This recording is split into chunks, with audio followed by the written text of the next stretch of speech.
In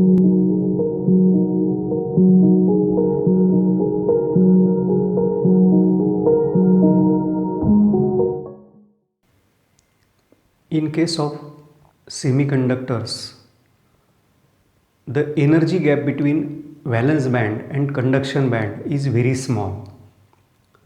It is of the order of 1 electron volt.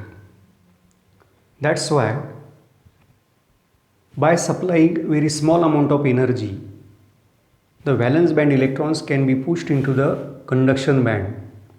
This is the reason why these materials, which initially behaves like insulator, now can behave like conductor.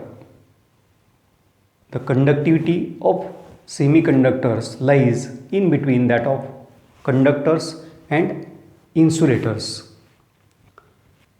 Semiconductors are of two types: intrinsic semiconductors and extrinsic semiconductors.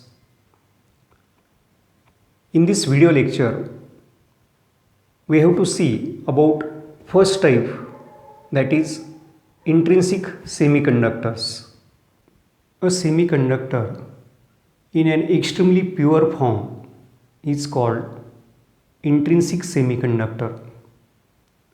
Pure form of semiconductor, intrinsic semiconductor. So, if we take examples of pure crystal of either germanium or pure crystal of silicon, we can say them as intrinsic semiconductors. Both silicon and germanium are tetravalent atoms. That means there are 4 valence electrons in case of germanium atom or silicon atom. If we see the pure crystal of germanium, in the pure crystal of germanium, each germanium atom will form 4 covalent bonds with the 4 neighboring germanium atoms. If we take the example of this atom will form 4 covalent bonds with the 4 neighboring atom.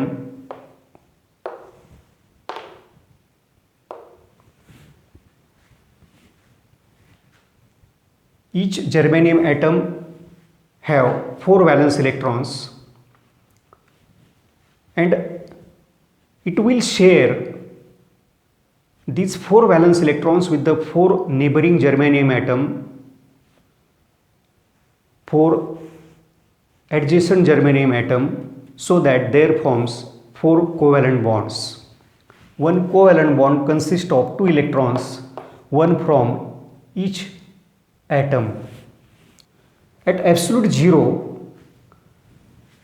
all the valence electrons of germanium will get engaged in bond formation.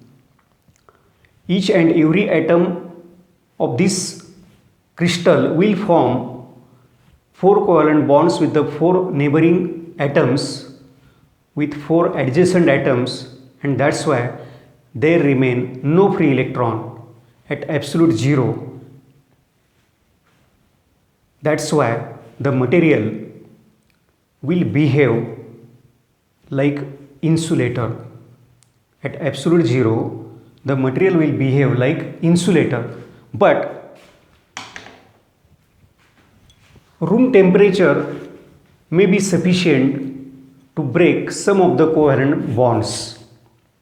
When a covalent bond is get broken,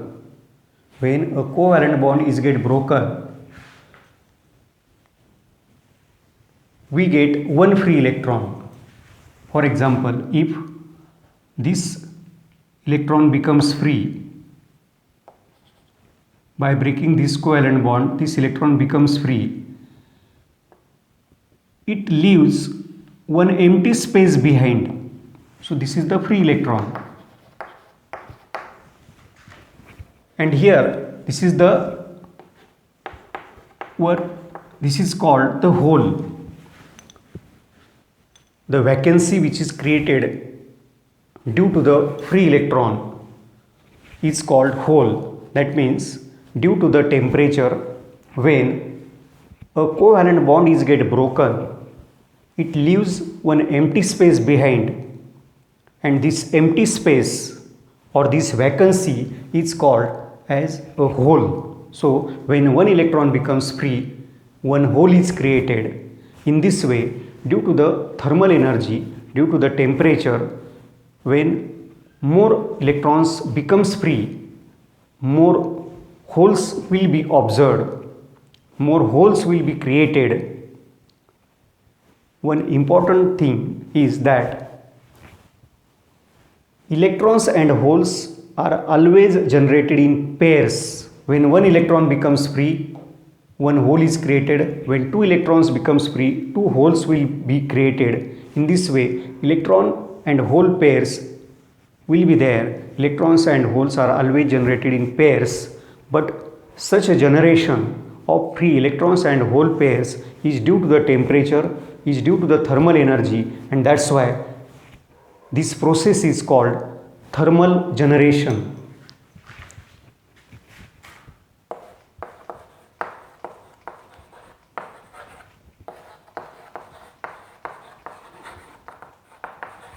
This process is called thermal generation.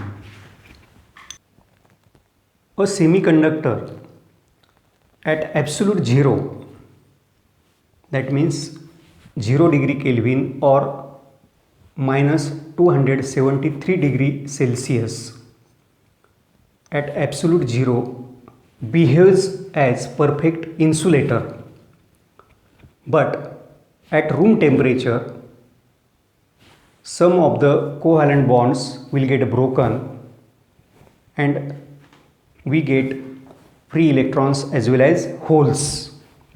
That means we get charge carriers. As we raise the temperature, as we increase the temperature, more and more free electrons and holes will be there or becomes available in the crystal. That means as the temperature increases, the conductivity increases.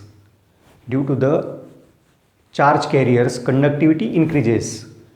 As the temperature increases,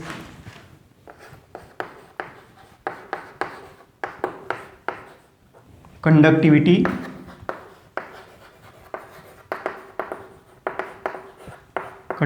increases. In other words, as the temperature increases, resistivity decreases, because conductivity and resistivity are the opposite. So as the temperature increases,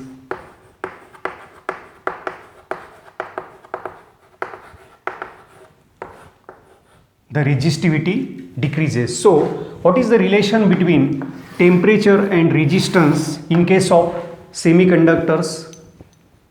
As the temperature increases, the resistivity decreases. Inverse relation is there, and that's why semiconductors have negative temperature coefficient of resistance. Semiconductors have negative temperature coefficient of resistance or NTC of resistance. Semiconductors have negative temperature coefficient of resistance. As the temperature increases, the resistance decreases. So negative temperature coefficient of resistance.